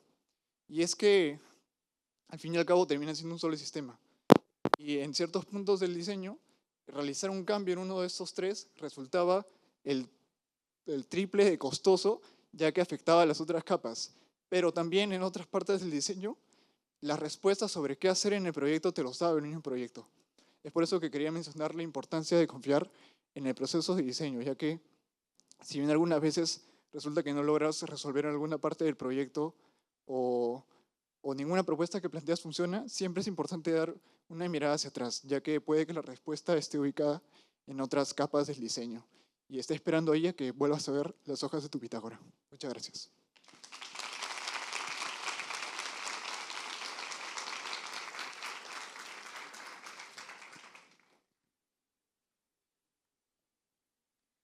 Muchas gracias, Jean Martín. A continuación, invitamos a Araceli Martínez para que nos hable de su proyecto Centro de Interpretación Ecológica del Taller 8, nivel 4. Bueno, yo soy Araceli Martínez, vengo en representación del Taller 8 y voy a presentar el proyecto que hice en nivel 4, dirigido por el profesor Orlando Pacheco, el Centro de Interpretación Ecológica. Iniciando con el lugar de intervención, el proyecto está ubicado en el Parque Ecológico Forestal de La Molina, específicamente en la cima del cerro que limita con el distrito de Villa María del Triunfo. Está a unos 595 metros sobre el nivel del mar y el área es de 1000 metros cuadrados. La razón por la que el proyecto está ubicado en ese lugar son las siguientes. Primero es el ecosistema. En este lugar sucede un fenómeno bastante peculiar, que es que en ciertas épocas del año, en las épocas más húmedas, el lado de Villa María del Triunfo se llena completamente de vegetación, mientras que el lado de La Molina se queda completamente árido. Este es un fenómeno bastante peculiar y poco común que tenemos la suerte que suceda acá. Y sucede gracias a que toda la humedad que viene del mar no llega a pasar los cerros que hay en La Molina y se quedan estancados en el lado de Villa María del Triunfo. La segunda razón son las actividades recreativas y deportivas que se hacen en el parque ecológico, ya que se hace bastante senderismo, escalada y ciclismo, y estas tienen circuitos por todo el parque ecológico que van incluso hasta la cima de los cerros, incluso los pasan, pero evidentemente ahí arriba no hay ningún lugar de descanso o para ir al baño o para de por sí apreciar el paisaje, ¿no? Además de que al ser los deportistas los únicos que llegan ahí arriba, son los únicos que llegan a presenciar realmente este fenómeno. La tercera es la evolución urbana.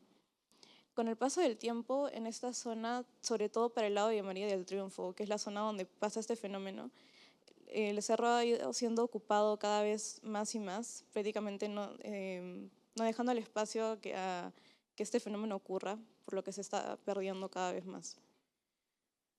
Por eso nuestros criterios de intervención son la conservación del ecosistema y la adaptación del medio ambiente, generar una ciudad más inclusiva y fomentar actividades culturales y recreativas, todo esto mientras se crea un proyecto sostenible, seguro, diverso y equitativo y que esté conectado y accesible para todo el mundo.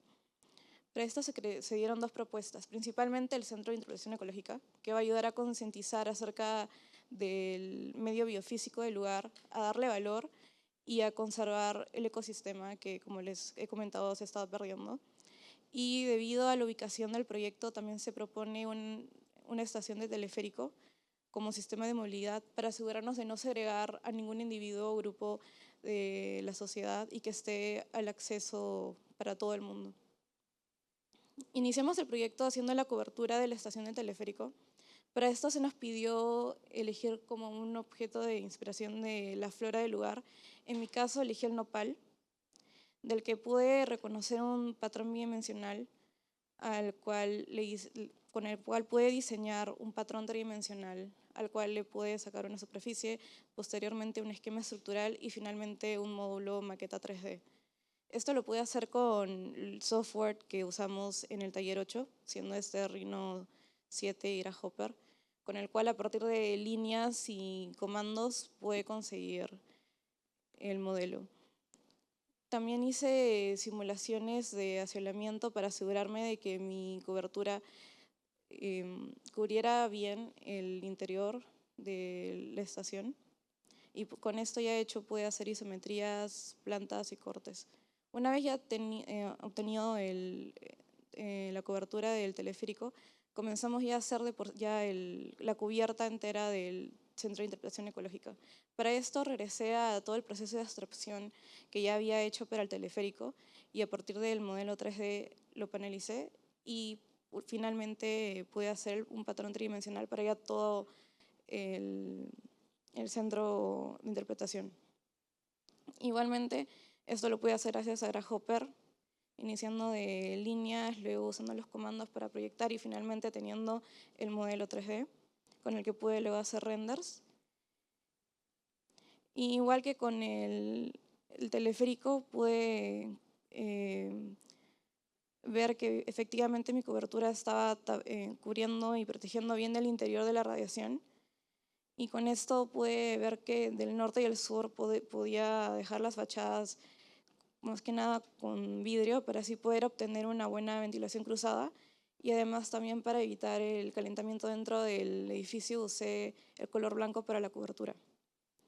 Debido a que el territorio es bastante accidentado ya que está en la cima de un cerro, se tuvieron que usar plataformas con las cuales puede jugar un poco en niveles y en formas.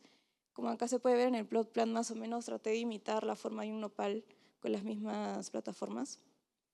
Y bueno, el centro tiene 3 niveles, siendo el primero un nivel 0.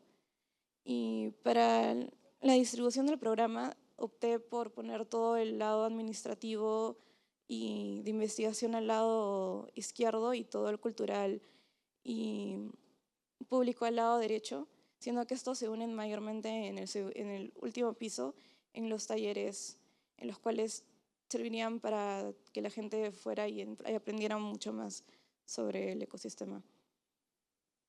Finalmente pude hacer los cortes y finalmente ya la maqueta, la cual es de técnica mixta, ya que la cobertura se imprimió en 3D, se usó el corte láser para hacer los niveles y luego ya cosas hechas a mano para los últimos toques. Gracias.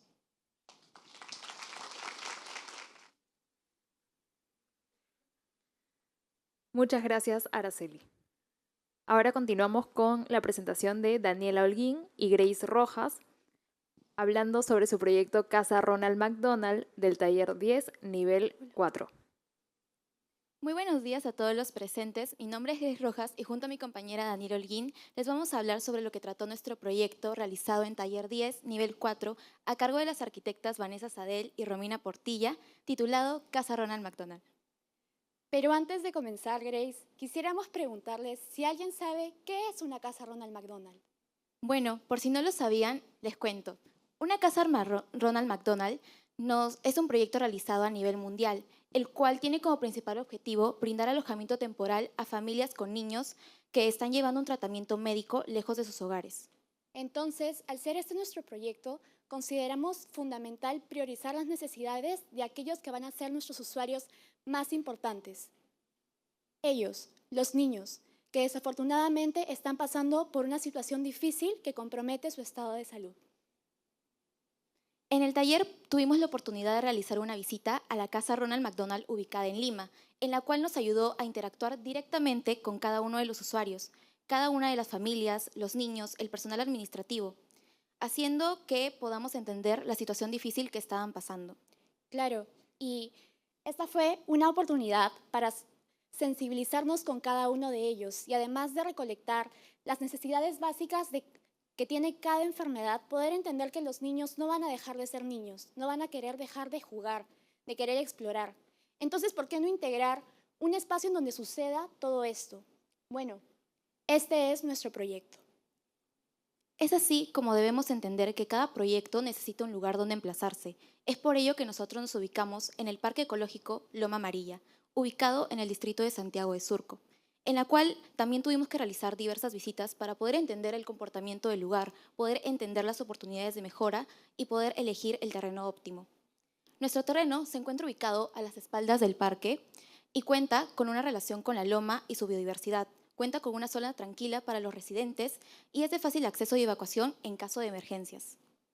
Teniendo nuestros usuarios y el lugar de emplazamiento en cuenta, entonces se empezaron a desarrollar las tareas programáticas, las cuales se han distribuido alrededor de 2 patios principales. En primer lugar, tenemos el área de vivienda, el área de recreación, de educación y de servicio. Aquí es importante resaltar que el taller cuenta con una línea sensorial que no solo implementa las relaciones físicas entre espacios, sino por qué no implementar otras más, como las relaciones olfativas, las relaciones visuales, auditivas, reforzadas con la vegetación implementada en el proyecto que se hablará más adelante. Ahora hablaremos sobre las estrategias de diseño que consideramos en nuestra volumetría. En primer lugar, establecimos un vacío central, el cual está encapsulado por 2 volúmenes lineales, los cuales respetan tanto el contexto urbano como el contexto natural. Seguidamente, tenemos estos volúmenes fueron conectados, lo cual divide a nuestro vacío central en 2. Y además que el volumen posterior fue fragmentado para poder involucrar a la loma en nuestro diseño. Y por último, parte de la masa en el segundo nivel fue sustraída, de modo que se aligera la composición y se generan muchos más espacios compartidos. Es así como pasamos al ámbito de la planimetría, el cual responde al programa arquitectónico. Empezando por el área de recreación, que se subdivide en 2 grandes patios, los cuales serán un área de mayor encuentro social, además de contar con plazas cedidas a la calle. Seguidamente tenemos el área de educación, en donde los espacios se han distribuido alrededor del segundo patio, el cual también puede involucrarse dentro de las actividades desarrolladas por esta área programática. Luego contamos con el área de servicio, el cual tenemos la zona administrativa convexa a la entrada. Contamos con servicios higiénicos, cambiadores, lactarios, los cuales están ubicados alrededor de todo el proyecto para facilitar el acceso a estos. Y por último tenemos el área de vivienda, en donde en la primera planta únicamente se desarrolló el comedor y la cocina, siendo estas áreas mucho más compartidas. Es en el segundo nivel en donde hay un mayor desarrollamiento de esta área, pues aquí se encuentran las 16 habitaciones con baño incluido que pueden albergar familias de hasta 4 personas. Estas habitaciones se han dividido en las siguientes tipologías: habitaciones para niños en aislamiento, habitaciones para niños en silla de ruedas, habitaciones para niños pequeños y habitaciones regulares. Es vital entender que contamos con diversas tipologías de familia. Es por ello que se han diseñado las habitaciones con diferentes equipamientos entre sí, para poder responder a las necesidades específicas de cada una de las familias. Ahora se hablará acerca de las relaciones espaciales y sensoriales establecidas dentro de nuestro proyecto.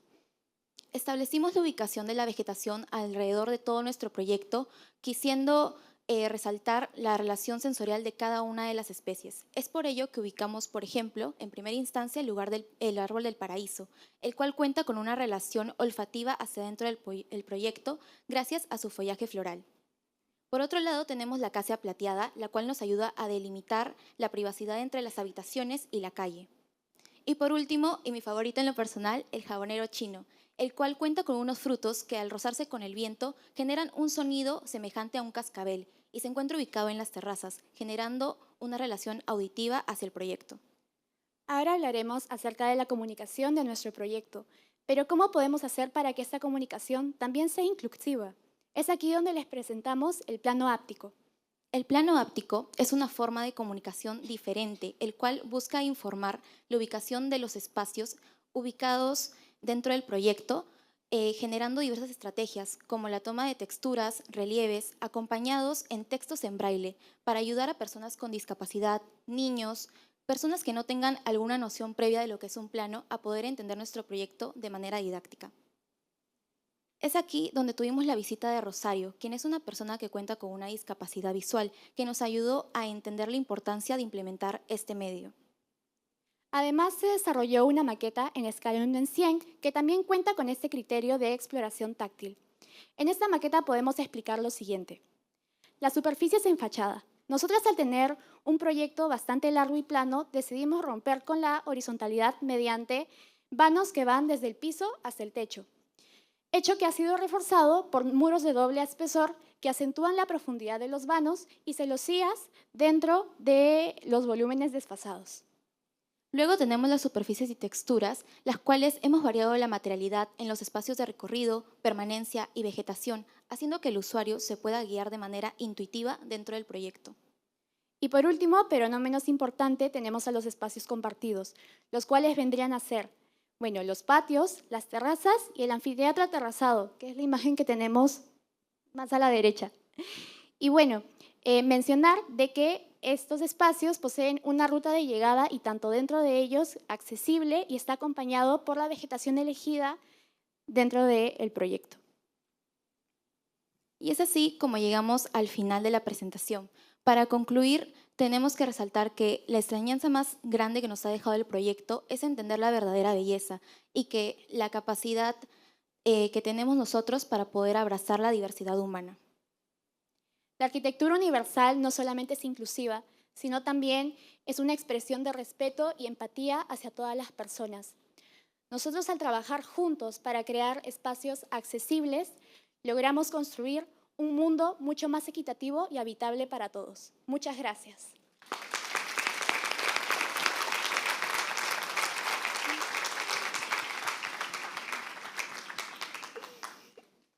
Bueno, muchas gracias Daniela y Grace, y ahora invitamos a los expositores de esta segunda etapa y al profesor Blecker Ruiz para poder empezar la mesa de diálogo. Creo que hemos visto todo un despliegue por segunda vez de gran creatividad, de cómo enfocar problemas muy complejos, porque son complejidades distintas, pero son problemas bastante complejos, puesto que se está en diferente medida resolviendo relaciones entre lo que es la arquitectura, que es lo que estudiamos todos, con su entorno inmediato, ya sea desde un entorno muy consolidado, de repente estático como el patrimonial, ¿no?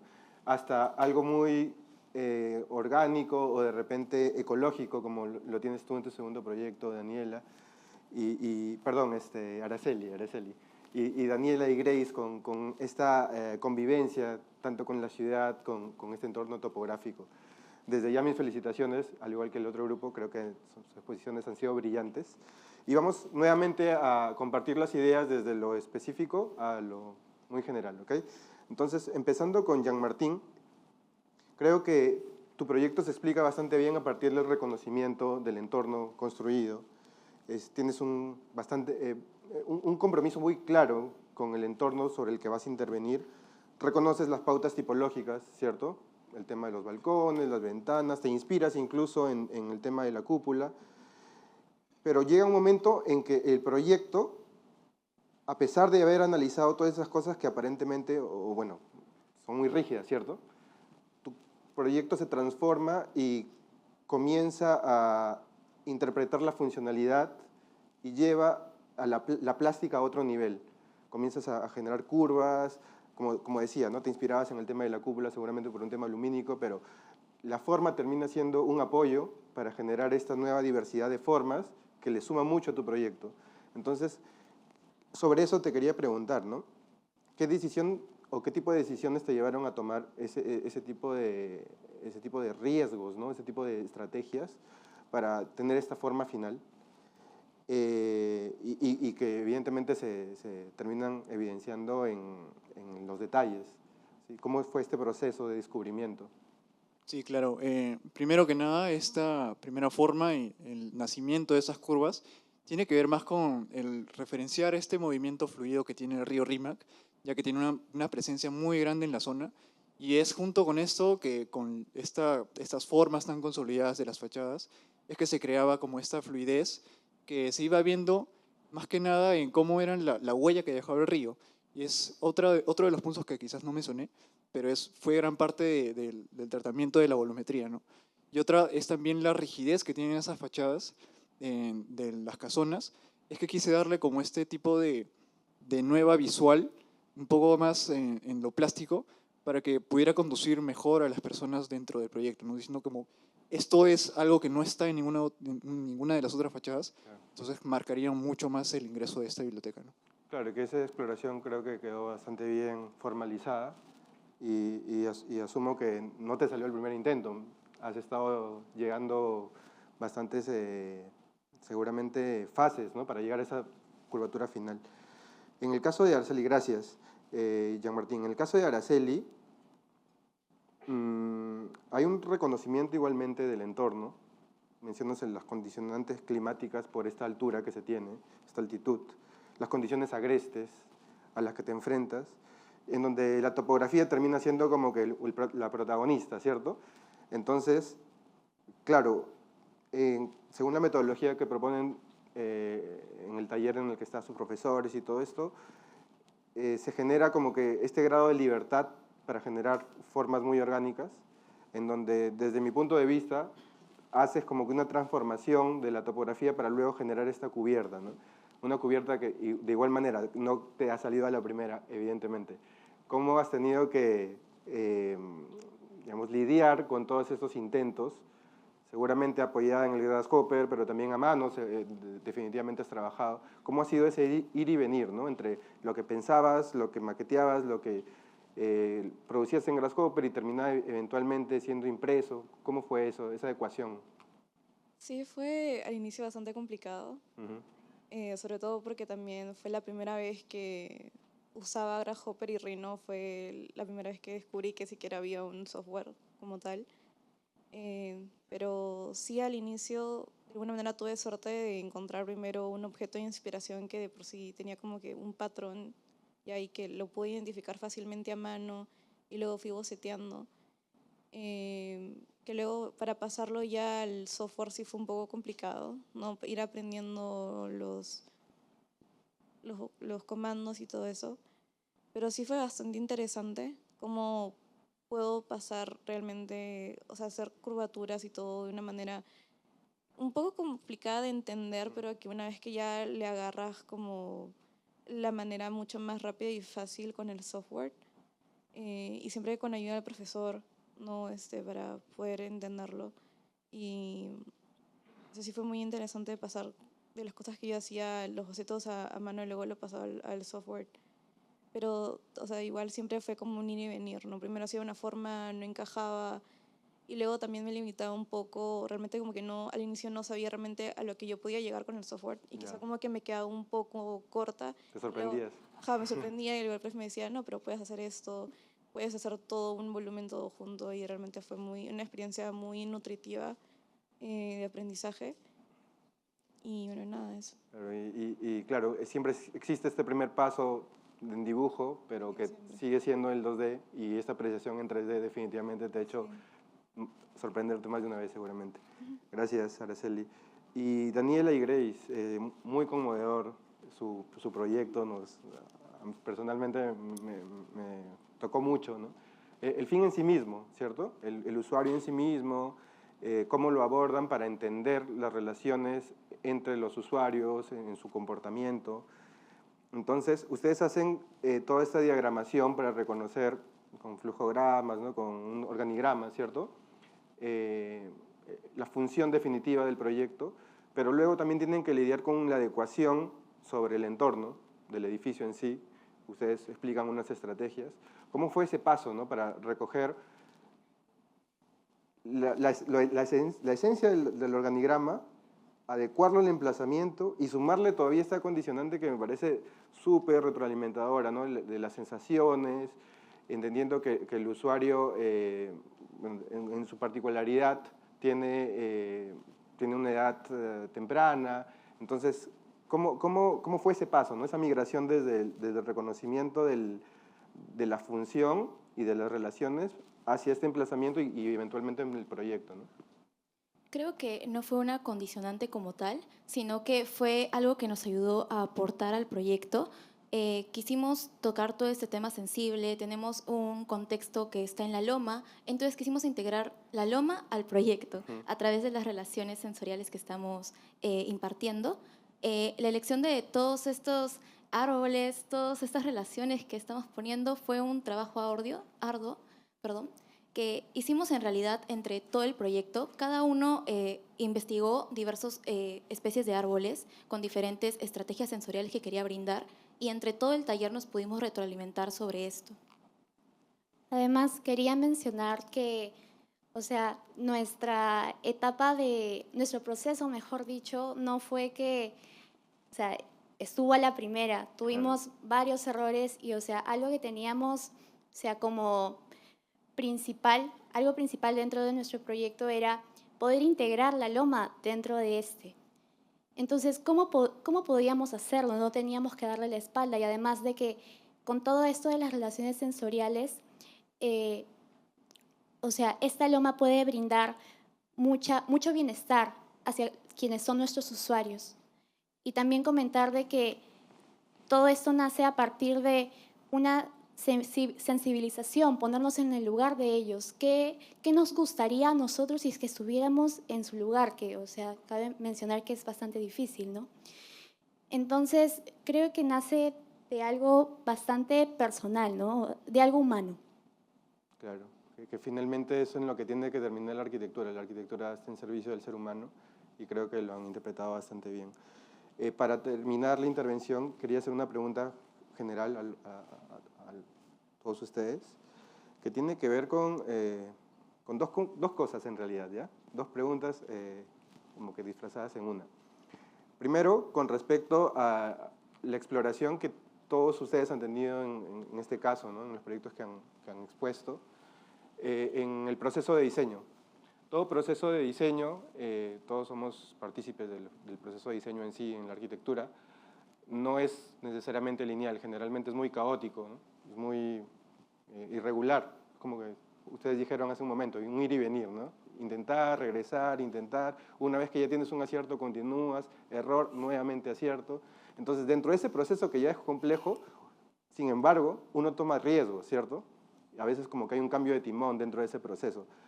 El primer componente de la pregunta tenía que ver con eso, con qué riesgo tomaron, que seguramente todos sus compañeros, compañeras que les están escuchando en el taller se enfrentan, y existe esta situación, ¿no? Donde uno tiene esta incertidumbre, no sé qué va a pasar si cambio, replanteo, o si muevo, y uno entra en pánico a veces tal vez, ¿no?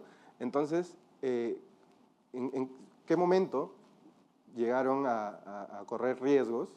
¿Cómo evidentemente lo superaron? ¿Y cómo lo sortearon finalmente? Y tal vez qué tipo de estrategia que hayan aprendido con estos proyectos van a aplicar, o de hecho ya están aplicando en los talleres que están viniendo. No sé en qué taller estarán actualmente, pero ya estarán cerca al PFC, al 8, al 9, pero seguramente hay cuestiones de aprendizaje que han recogido y que definitivamente van a replicar. Esas dos cuestiones, no sé quién quiere empezar.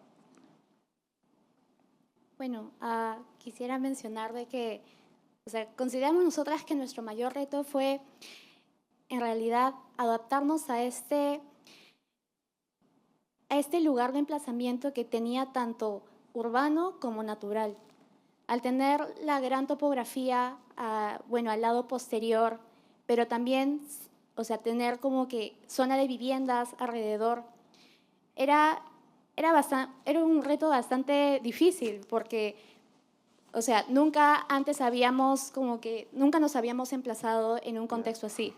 O sea, ya habíamos trabajado con topografía, pero no relacionado con lo que vendría a ser el contexto urbano y eso, ¿no?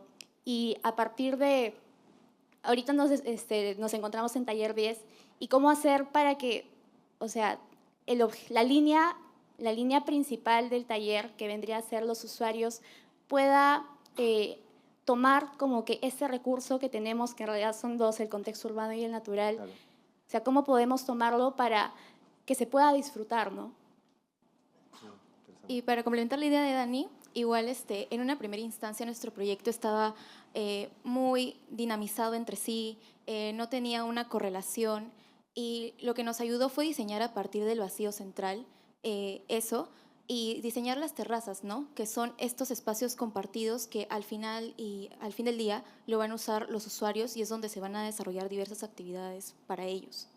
Claro, y creo que queda muy explícito el tema de la gran decisión, ¿no? O sea, qué tomar para que el proyecto comience a estructurarse.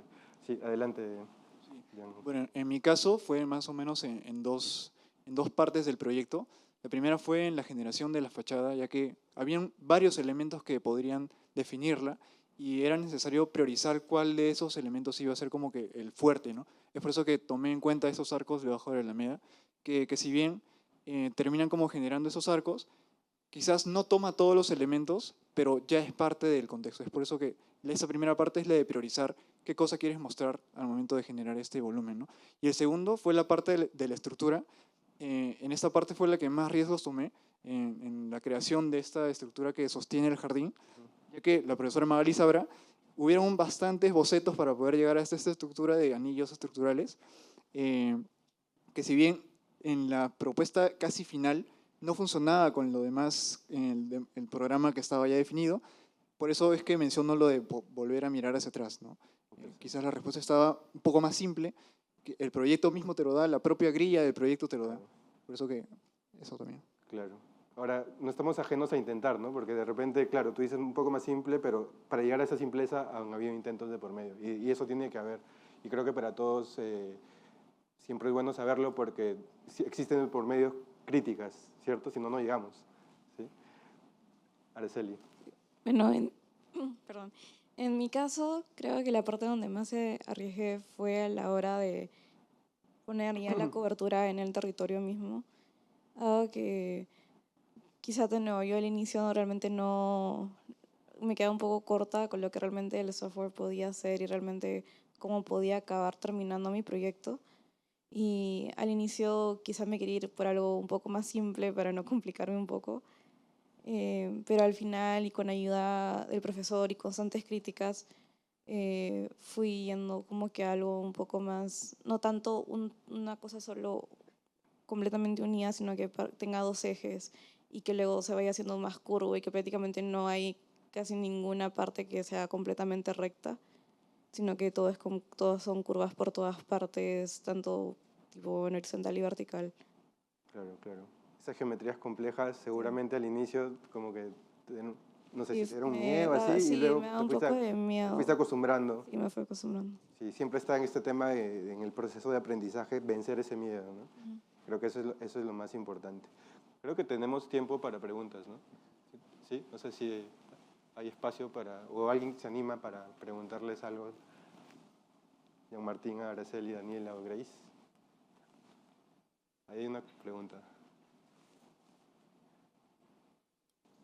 Hola, sí. Mi pregunta es para Araceli. Quería saber, o sea, me llamó mucho la atención tu uso en la materialidad, que comentaste que fue con programas Rhino y no me acuerdo el nombre del otro, y quería preguntarte si en el propio taller te lo enseñan o tenías que llevar también cursos aparte, si fue muy difícil el aprendizaje de y si tal vez en próximos ciclos ya más avanzados te volverías a entrar al taller, a este taller que sigue usando el 3D, ¿no? La impresión en 3D. Bueno, te cuento que este es mi tercer ciclo en el mismo taller, así que regresé al mismo. La verdad sí, el inicio fue complicado, sobre todo porque al inicio sí, siempre cada ciclo nos daban como un pequeño tutorial, bueno, pequeño precisamente es toda la clase que nos dan como tutorial de cómo es Rhino y Grasshopper, que es un plugin que ya está completamente implementado al programa. Y, o sea, no es completa, o sea, no te voy a mentir, no es fácil de entender al inicio. Yo me acuerdo de cuando, la primera vez cuando estaban explicando en la clase, yo decía, voy a jalar, ya de acá voy a repetir el curso, yo ya estaba como que mi drama. Pero viendo tutoriales, o sea, porque ciertamente sí te ayudan bastante en clase, pero también te dan bastantes listas de tutoriales que ya tú mismo tienes que ir investigando. Viendo eso y dedicándole tiempo, creo que como a todo, lo vas dominando poco a poco, ¿no? Yo ya voy medio año dominándolo. Igual hay algunas veces en las que me siento perdida, pero luego siempre es tipo ver tutoriales, preguntar a mis compañeros, a los profesores, y se termina dominando, ¿no? Y bueno, la cosa es también no tenerle miedo, no simplemente lanzarte. Es algo nuevo, pero también siento de que este tipo de programas son el futuro, de alguna manera, ¿no? Luego también viene ya la inteligencia artificial y todo, y es no tenerle miedo, sino abrazarlo y ver la mejor manera de implementarla a la arquitectura o cualquier área de tu vida. Y una consulta más. ¿Crees que si ahorita, tal vez, o en el ciclo que viene, recién como por primera vez,